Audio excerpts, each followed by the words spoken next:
A very special good evening everyone. कैसे हैं आप लोग? आई होप आप सभी लोग अच्छे होंगे और स्वस्थ होंगे।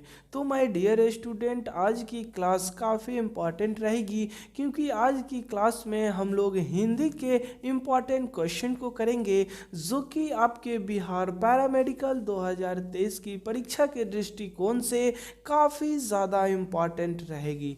तो चलिए स्टूडेंट, आज की क्लास को करते हैं स्टार्ट। तो क्लास को स्टार्ट करने से पहले आप सभी प्यारे विद्यार्थियों से एक छोटी सी रिक्वेस्ट है। यदि आप लोग इस चैनल पे नए हो, पहली बार हो, तो चैनल को सब्सक्राइब कर लीजिए और बेल आइकन को हिट कीजिए। और यहाँ पे एक छोटी सी और इन्फॉर्मेशन गाइस, क्लासेस पीडीएफ के लिए आप हमारे Telegram channel study with Ritesh से ज़रूर ज्वाइन हो जाएं, क्योंकि यहाँ पे आपको क्लास का डेली पीडीएफ, ठीक है, नोट्स एक्सेट्रा जो भी आपकी यहाँ पे इंफॉर्मेशन है, सभी चीज़ इस चैनल पे डेली प्रोवाइड की जाती है बच्चों, ठीक है ना। सो आप लोग इस चैनल से ज़रूर जुड़ जाएं, आपके लिए बहुत ज़्यादा यहाँ पे बेनिफिशियल रहने वाली है, ठीक है ना। सो चलिए बच्चों, अब हम लोग क्वेश्चन की ओर मूव करते हैं और पहला क्वेश्चन आपके स्क्रीन पे आ चुकी है, ठीक है ना। और पहला क्वेश्चन क्या कही जा रही है, आइए हम लोग इसे रीड करते हैं। तो पहला क्वेश्चन देखिए बच्चों, इसमें पूछा गया है आपसे, यह भक्ति काल में शगुन भक्ति धारा के प्रमुख कवि थे। तो आप सभी प्यारे विद्यार्थियों को बतानी है इस प्यारे से क्वेश्चन का करेक्ट जवाब क्या होगी। यानी यह भक्ति काल में शगुन भक्ति धारा के प्रमुख कवि कौन थे? ऑप्शन ए है कबीरदास, ऑप्शन बी जायसी, ऑप्शन सी सूरदास या ऑप्शन डी निराला। तो बताएं मेरे प्यारे स्टूडेंट, इसका करेक्ट आंसर क्या होगा। यहाँ पे बात हुई है भक्ति काल में सगुन भक्ति धारा के प्रमुख कवि कौन थे। तो बच्चों यहाँ पे अगर मैं बात करूँ भक्ति काल में, ठीक है ना, तो यहाँ पे देखिए भक्ति काल को, ठीक है ना, भक्ति काल को दो भागों में बांटा गया है बच्चों। पहला है आपका यहाँ पे शगुन भक्ति धारा, ठीक है बच्चों, और उसके बाद दूसरा आपका है निर्गुण भक्ति धारा। तो यहाँ पे भक्ति काल को जो दो भागों में बांटा गया है, तो पहला आपका कौन सा है, सगुन भक्ति धारा, और दूसरा आपका हो गया निर्गुण भक्ति धारा, ठीक है ना बच्चों। तो आप सभी को यहाँ पे क्वेश्चन में आपसे क्या पूछी गई है कि यह भक्ति काल में सगुन भक्ति धारा के प्रमुख कवि कौन थे, ठीक है ना। तो आप सभी को यहाँ पे बतानी है कि सगुन जो भक्ति काल था उसका कवि कौन थे। तो यहाँ पे अगर मैं ऑप्शनों की बात जैसे मैं किया था, कबीरदास, जायसी, सूरदास या निराला, तो यहाँ पे इसका करेक्ट जवाब बच्चों क्या होगा। तो अगर आप सभी का जवाब आ रही है option number C, it is correct answer. यानी भक्ति काल में सगुन भक्ति धारा के प्रमुख कवि सूरदास जी थे, ठीक है बच्चों। तो यहाँ पे इसका करेक्ट आंसर क्या होगा, सूरदास, ठीक है। आपसे क्वेश्चन में पूछ दिया जाएगा, ये वेरी इंपॉर्टेंट यहाँ पे क्वेश्चन है बच्चों, ठीक है ना। आपसे अगर पूछ दिया जाए सगुन भक्ति धारा के प्रमुख कवि कौन थे, तो क्या बोलोगे आप लोग, सूरदास। और निर्गुण भक्ति धारा के प्रमुख कवि कौन थे, तो इसका करेक्ट आंसर होगा गाइज यहाँ पे कबीरदास, ठीक है बच्चों, ठीक है ना। अब इसके बाद यहाँ पे देखिए, अगर आपसे पूछ दिया जाए, आपको और एक दो क्वेश्चन मैं आपको बताता हूँ यहाँ पे, ठीक है। अगर बच्चों यहाँ पे आपसे पूछ दिया जाए कि आप सभी को बतानी है मलिक मोहम्मद जायसी ये किस धारा के प्रमुख कवि थे बच्चों, आप सभी को बतानी है, ठीक है। आपके क्वेश्चन में अगर ऐसा क्वेश्चन अगर पूछ दी जाए कि आप सभी को बतानी है कि मलिक मोहम्मद जायसी जी जो थे वह किस धारा के प्रमुख कवि थे, तो इसका करेक्ट आंसर क्या होगा। तो मलिक मोहम्मद जायसी सूफी धारा के प्रमुख कवि थे, ठीक है। तो आप लोग ये सब क्वेश्चन को ज़रूर नोट डाउन करेंगे बच्चों, क्योंकि जो भी एक्स्ट्रा पॉइंट आप सभी को लिखवाई जा रही है आपके लिए काफ़ी ज़्यादा इम्पॉर्टेंट होगी, क्योंकि जो आपको क्वेश्चन बताई जा रही है उसी से रिलेटेड इसमें इतने सारे क्वेश्चन छुपे हुए हैं जो कि आपको मैं बता दे रहा हूँ, डिफाइन कर दे रहा हूँ बच्चों। तो आप सभी का फ़र्ज है कि ये सब क्वेश्चन को नोट डाउन करेंगे और इसे लर्न भी करेंगे आप लोग, ठीक है ना। सो चलिए बच्चों, अब हम लोग अगले प्रश्नों की ओर मूव करते करते हैं और अगला प्रश्न भी आपके स्क्रीन पे आ चुकी है और ये भी काफ़ी इम्पॉर्टेंट क्वेश्चन है गाइस। और ये भी आपका VVI क्वेश्चन है, क्योंकि ये भी आपके प्रीवियस ईयर क्वेश्चन से ही लिया गया है और ये पूछ दी गई है क्वेश्चन आपके एग्ज़ाम में, ठीक है ना। आपके बिहार PM की एग्ज़ाम में ये क्वेश्चन पूछ दी गई है और इसमें क्या कही गई है बच्चों, ऐसी वाणी बोलिए मन का आपा खोए कि लेखक कौन है, ठीक है। तो आप सभी को बतानी है, तो इस पंक्ति को पहले मैं पूरा करता हूँ कि ऐसी वाणी बोलिए मन का आपा खोए औरन को शीतल करे आपहु शीतल होए, ठीक है। तो इस पंक्ति का मैं पूरा लाइन कंप्लीट यहाँ पे कर दिया। तो इसकी बतानी है इस पंक्ति का लेखक रचयिता कौन है। तो क्या आप लोगों का जवाब रहेगी बच्चों, अगर ऑप्शन की ओर मैं बढ़ता हूँ तो option A Kabirdas, option B Tulsidas, option C Surdas या ऑप्शन डी विद्यापति। तो बताइए बच्चों क्या होगा इसकी करेक्ट आंसर। ऐसी वाणी बोलिए मन का आपा खोए औरन को शीतल करे आपहु शीतल होए। तो बताइए ये पंक्ति किन लेखक के द्वारा लिखा गया था, इसकी रचयिता कौन है। तो अगर आप सभी प्यारे विद्यार्थियों का जवाब आ रही है option number A, it is correct answer. हाँ जी बच्चों, यानी यहाँ पे कबीर दास जी के द्वारा ही इस पंक्ति को लिखा गया था और इसके लेखक भी कबीर दास जी ही हैं, ठीक है ना। चलिए बच्चों इस प्रश्न को आप लोग नोट कर लीजिएगा। चलिए अब हम लोग अगले प्रश्नों की ओर मूव करते हैं और अगला प्रश्न भी हमारे स्क्रीन पे आ चुकी है और ये भी काफ़ी प्यारा क्वेश्चन है गाइस, ठीक है ना। तो चलिए इसमें क्या पूछी जा रही है। तो क्वेश्चन नंबर 3 है, यह पक्षी शब्द का पर्यायवाची नहीं होगा। क्या होगा बच्चों, बताओ आप लोग क्या होगा, यानी पक्षी शब्द का पर्यायवाची नहीं होगा। ऑप्शन ए है परिंदा, ऑप्शन बी खग, ऑप्शन सी शकुंत या ऑप्शन डी प्रसून। तो बच्चों आप सभी लोग जानते हो कि पक्षी शब्द का पर्यायवाची यहाँ पे परिंदा होता है, खग होता है और शकुंत होता है, लेकिन यहाँ पे option D is the right answer बच्चों। हाँ जी, यानी पक्षी शब्द का पर्यायवाची प्रसून नहीं होता है, यह यहाँ पे गलत जवाब है, ठीक है ना। और यहाँ पे प्रसून का क्या होता है पर्यायवाची शब्द, तो आई होप आप लोग जानते होंगे प्रसून का पर्यायवाची शब्द होता है पुष्प, ठीक है, या फूल, ठीक है। तो किसका यह प्रसून होता है, पुष्प का या फूल, यहाँ पे आप लोग बोल सकते हो यह प्रसून का पर्यायवाची शब्द होता है, ठीक है। तो यहाँ पे बात आई कि पक्षी के क्या हुई पर्यायवाची शब्द, तो परिंदा, खग और शकुंत, ये तीनों किसकी यहाँ पे पर्यायवाची शब्द है, तो पक्षी का है, ठीक है। सो चलिए बच्चों अब हम लोग अगले प्रश्नों की ओर मूव करते हैं और अगला प्रश्न हमारे स्क्रीन पे आ चुकी है। क्वेश्चन नंबर 4, आगामी शब्द का विलोम है। तो बताएं आप सभी लोग आगामी शब्द का विलोम क्या होगा। आगामी मीन्स आगे आने वाला, ठीक है ना। तो यहाँ पे ऑप्शन अगर हम लोग देखते हैं तो ऑप्शन में है विगत, ऑप्शन बी प्राचीन, ऑप्शन सी अति, ऑप्शन डी इति। तो बताएं आप सभी लोग आगामी मीन्स आगे आने वाला, ठीक है ना। और यहाँ पे विगत का मतलब होता है बच्चों, विगत के मतलब होता है यहाँ पे जो चला गया, जो गुजर गया, उसे विगत कहते हैं। तो क्या होगा इसकी करेक्ट आंसर, क्वेश्चन नंबर 4 की आप सभी बच्चे बताएंगे राइट आंसर क्या होगा आगामी शब्द का विलोम। तो option A is the correct answer, ठीक है, यानी विगत आपका यहाँ पे सही जवाब हो जाएगी इस प्यारे सी क्वेश्चन की बच्चों, ठीक है। अब यहाँ पे हम लोग बात करते हैं कि प्राचीन, अगर आपसे पूछ दिया जाए प्राचीन का विलोम शब्द बताएं क्या होगा, तो प्राचीन का बच्चों यहाँ पे हो जाएगा नवीन, ठीक है। उसके बाद अति का आप लोग बताएं विलोम क्या होगा, अति का हो जाएगा अल्प और इति का हो जाएगा अत, ठीक है। तो ये सब आप यहाँ पे नोट डाउन कर लीजिएगा, ठीक है बच्चों। चलिए अब हम लोग अगले प्रश्नों की ओर मूव करते हैं और हमारा अगला प्रश्न भी स्क्रीन पे आ चुकी है। ये भी काफ़ी प्यारा सा क्वेश्चन है और जैसा कि गाइज आप सभी को हिंदी में पढ़ा दिया गया होगा वर्णमाला, ठीक है ना, तो सेम उसी से रिलेटेड ये क्वेश्चन है और यहाँ पे आप सभी को बतानी है। क्वेश्चन नंबर 5 आपसे पूछी जा रही है भाषा की सबसे छोटी इकाई क्या होगी, आप सभी को बताना, यानी भाषा की सबसे छोटी इकाई क्या होगी। ऑप्शन ए है शब्द, ऑप्शन बी व्यंजन, ऑप्शन सी स्वर या ऑप्शन डी वर्ण। तो बताएं बच्चों, आप सभी ने में भी पढ़ लिया होगा अपनी लेक्चर की क्लासेस में, जो भी आप लोगों की थ्योरी क्लास करवाई जा रही है पेड स्टूडेंट को, उन्होंने इसके बारे में तो पढ़ा होगा। तो बताएं आप सभी लोग इसका करेक्ट आंसर क्या होगा।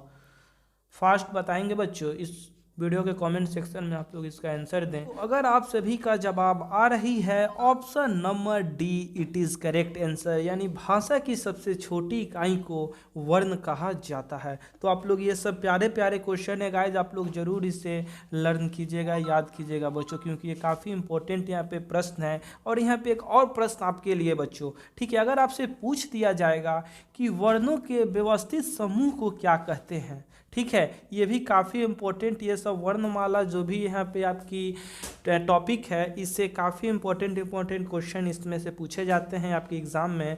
तो आप लोग वर्णमाला चैप्टर को ज़रूर आप लोग अच्छे से रीड कीजिएगा, इसमें भी आप लोगों को पढ़ा भी दिया गया होगा।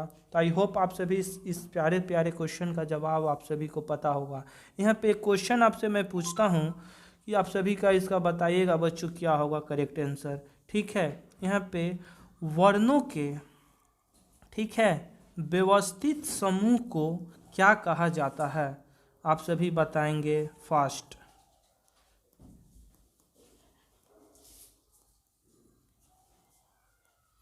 बताएं बच्चों इसका प्यारा सा जवाब क्या होगा, वर्णों के व्यवस्थित समूह को क्या कहा जाता है। तो अब बच्चों अगर आप सभी की जवाब आएगी ऑप्शन नंबर, यहाँ पे मैं ऑप्शन भी आप सभी को दे देता हूँ, स्वर, ठीक है, ऑप्शन बी यहाँ पे मैं दे देता हूँ, ऑप्शन बी आपका रहेगी व्यंजन, ठीक है, और ऑप्शन सी रहेगी आपकी वर्णमाला, ठीक है। आप लोग अच्छे से नोट डाउन यहाँ पे कर लीजिएगा बच्चों, ठीक है ना। फिर ऑप्शन डी आपकी यहाँ पे रहेगी बच्चों समास, ठीक है, समास। तो बताएं यहाँ पे आप लोग फास्ट इसका प्यारा सा जवाब क्या होगा इस क्वेश्चन का, वर्णों के व्यवस्थित समूह को क्या कहते हैं। ऑप्शन ए नहीं होगा बच्चों, स्वर नहीं होगा, ऑप्शन बी भी नहीं होगा, ऑप्शन डी भी नहीं होगा, option C is the correct answer, हाँ जी, यानी वर्णमाला बोला जाता है। तो आप लोग ध्यान में रखेंगे, यानी वर्णों के व्यवस्थित समूह को क्या कहा जाता है, तो वर्णमाला कहा जाता है, ठीक है बच्चों। चलिए अब हम लोग अगले प्रश्नों की ओर मूव करते हैं, और अगला प्रश्न भी हमारे स्क्रीन पे आ चुकी है, और ये भी काफ़ी इम्पोर्टेंट प्रश्न है। क्वेश्चन नंबर 6, दो या दो से अधिक व्यंजनों के संयोग को कहते हैं। दो या दो से अधिक व्यंजनों के संयोग को समूह नहीं कहते हैं, मिलन भी नहीं कहते हैं, और संयोग भी नहीं कहते हैं। इससे हम लोग व्यंजन गुच्छ बोलते हैं, यानी दो या दो से अधिक व्यंजनों के संयोग को व्यंजन गुच्छ कहा जाता है। अगर जिन बच्चों का उदाहरण नहीं पता है तो मैं उदाहरण बता देता हूँ, व्यंजन गुच्छ का उदाहरण क्या होगा। जैसे आप सभी लोग लिखते हो उज्ज्वल, ठीक है ना, उज्ज्वल, तो ये उज्ज्वल हो गया, यानी डबल ज के बाद जब वह आ रही है, ठीक है, तो ये हमारा यहाँ पे हो गया व्यंजन गुच्छ का उदाहरण। फिर एक और मैं आप सभी को यहाँ पे एग्जाम्पल देता हूँ, जैसे यहाँ पे हो जाएगा ज्योत्सना, ठीक है ना, ज्योत्सना, ये सब जो भी है ये सभी यहाँ पे व्यंजन गुच्छ का उदाहरण है बच्चों, ठीक है। तो आप सभी को समझ में आई। और यहाँ पे एक और प्यारा सा क्वेश्चन बच्चों, ठीक है, यहाँ पे अगर आपसे पूछ दिया जाए कि हिंदी में कुल कितने व्यंजन हैं, क्या, तो यहाँ पे देखिए हिंदी में कुल कितने व्यंजन होते हैं।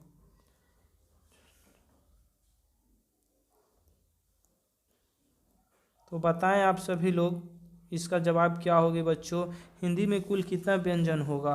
अगर मैं ऑप्शनों की बात करूंगा तो ऑप्शन अगर ए की मैं बात करूं तो 36, ऑप्शन बी यहाँ पे 33, सी यहाँ पे 35, और ऑप्शन डी 34। तो बताएं आप सभी प्यारे विद्यार्थियों, हिंदी में कुल कितने व्यंजन होते हैं? Option A 36, option B 33, option C 35 और ऑप्शन डी 34।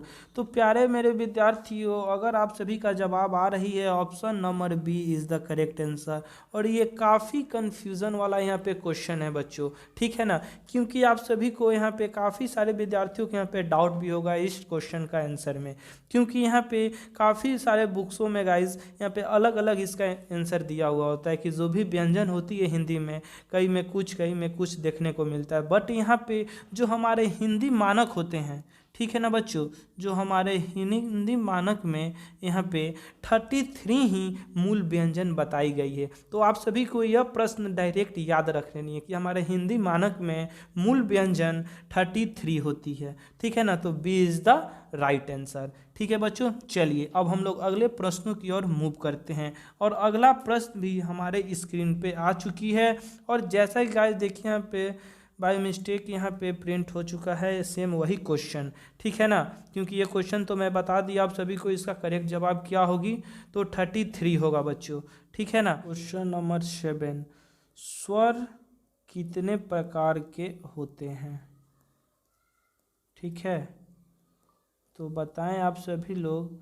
अगर इसका मैं ऑप्शन की अगर मैं बात करूं बच्चों, तो ऑप्शन आइए हम लोग ऑप्शन भी यहाँ पे दे देते हैं आप सभी के लिए। Option A 33, option B 10, option C 11 और ऑप्शन डी 13। तो बताएं आप सभी लोग इसका करेक्ट जवाब क्या होगा, स्वर कितने प्रकार के होते हैं? तो बच्चों यहाँ पे हमारे हिंदी मानक में यहाँ पे स्वर 11 प्रकार के होते हैं, तो हमारा option C is the correct answer, ठीक है बच्चों। और इसमें अन और अह को छोड़कर, क्या बच्चों, तो अन और अह को यहाँ पे छोड़कर हमारे हिंदी मानक में 11 स्वर्ण होते हैं, क्योंकि यहाँ पे अन और अ, ठीक है ना, ये दोनों ना ही व्यंजन होते हैं और ना ही स्वर होते हैं, ठीक है ना, इसीलिए इन दोनों को यहाँ पे इंक्लूड नहीं किया गया है। सो हमारे मानक में, यानी जो भी हमारे मानक हिंदी हैं उसमें यहाँ पे 11 स्वर होते हैं, ठीक है बच्चों। चलिए अब इसके बाद हम लोग अब अगले प्रश्नों की ओर मूव करते हैं, और अगला प्रश्न भी ये भी काफ़ी प्यारा क्वेश्चन है और हमारे स्क्रीन पे आ चुकी है क्वेश्चन नंबर 8, और इसमें पूछी जा रही है बिहार में सबसे ज़्यादा उगाई जाने वाली फसल कौन सी है? बताएं आप सभी लोग, बिहार में सबसे ज़्यादा उगाई जाने वाली फसल की नाम बतानी है, वह क्या है, वो फसल कौन सी है? ऑप्शन ए धान, ऑप्शन बी गेहूं, ऑप्शन सी मक्का और ऑप्शन डी जूट। तो बताएं बच्चों इसका करेक्ट जवाब क्या होगी। तो अगर मेरे प्यारे मित्रों आप सभी की जवाब आ रही है option number A, it is correct answer, means Bihar में सबसे ज़्यादा उगाई जाने वाली फसल धान है, ठीक है। तो चलिए बच्चों अब हम लोग अगले प्रश्नों की ओर मूव करते हैं, और ये भी काफ़ी प्यारा सा क्वेश्चन है, और इसमें पूछी जा रही है राज्य की मुख्य नगदी फसल कौन सी है, ठीक है, यानी राज्य की मुख्य नगदी फसल की नाम बतानी है, वो कौन सी है, ठीक है ना। तो जैसा कि गाइज आप लोग यहाँ ऑप्शन पे आप लोग देख सकते हो, तो ऑप्शन पे आप लोग एक बार फोकस करो, ठीक है। ऑप्शन में क्या क्या दी गई है, ऑप्शन ए चाय, ऑप्शन बी रबड़, ऑप्शन सी गन्ना और ऑप्शन डी नारियल और कॉफ़ी। तो ये भी काफ़ी महत्वपूर्ण प्रश्न है बच्चों, ये प्रीवियस ईयर से ये आपका ये क्वेश्चन लिया गया है, तो आप लोग बताएंगे, आपके लिए काफ़ी VVI प्रश्न यहाँ पे रहेगा ये, ठीक है ना, क्योंकि यहाँ पे पूछा गया है राज्य की मुख्य नगदी फसल कौन सी है। तो आई होप आप लोग जानते होंगे इसका करेक्ट आंसर क्या होगा। तो हाँ जी मेरे प्यारे बच्चों, अगर आप सभी की जवाब आ रही है option number C, it is correct answer, यानी राज्य की मुख्य नगदी फसल गन्ना है। मीन्स इसको हम लोग क्या बोलते हैं, ईख भी बोलते हैं, आप लोग जानते होंगे ईख, ठीक है ना। तो ये हमारा नगदी फसल है, ठीक है। चलिए अब इसके बाद अब हम लोग अगले प्रश्नों की ओर मूव करते हैं, और अगला प्रश्न भी ये भी काफ़ी इम्पॉर्टेंट प्रश्न है बच्चों, और काफ़ी अच्छा यहाँ पे ये भी प्रश्न आपके लिए, ठीक है ना। ये विलोम शब्द से ये क्वेश्चन लिया गया है, ठीक है। तो इसमें पूछा जा रहा है एकाधिकार, ठीक है ना, यानी एकाधिकार का विलोम शब्द क्या होगा, ठीक है, तो आप सभी लोग बताएंगे एकाधिकार का विलोम शब्द क्या होगी। ऑप्शन ए अनेकाधिकार, ऑप्शन बी सर्वाधिकार, ऑप्शन सी पराधिकार और ऑप्शन डी परमाधिकार। तो बताएं बच्चों एकाधिकार का विलोम शब्द क्या होगी। अगर एकाधिकार का मतलब अगर हम लोग समझते हैं तो एकाधिकार का अर्थ होता है केवल किसी एक व्यक्ति का, ठीक है ना, किसी वस्तु या गतिविधि का संपूर्ण हक या अधिकार होना, ठीक है ना। अगर मैं साधारण शब्दों में इसे मैं बताऊं आप सभी को, तो वह एक व्यक्ति किसी भी दूसरे व्यक्ति से पूछे बिना उस चीज़ों में परिवर्तन कर सकता है, उस पर उसका अधिकार होता है, तो उसे ही गाइज हम लोग एकाधिकार बोलते हैं। तो इसके मतलब से आप लोग बताएंगे कि यहाँ पे जो भी ऑप्शंस दी गई हैं इसका करेक्ट आंसर क्या होगा।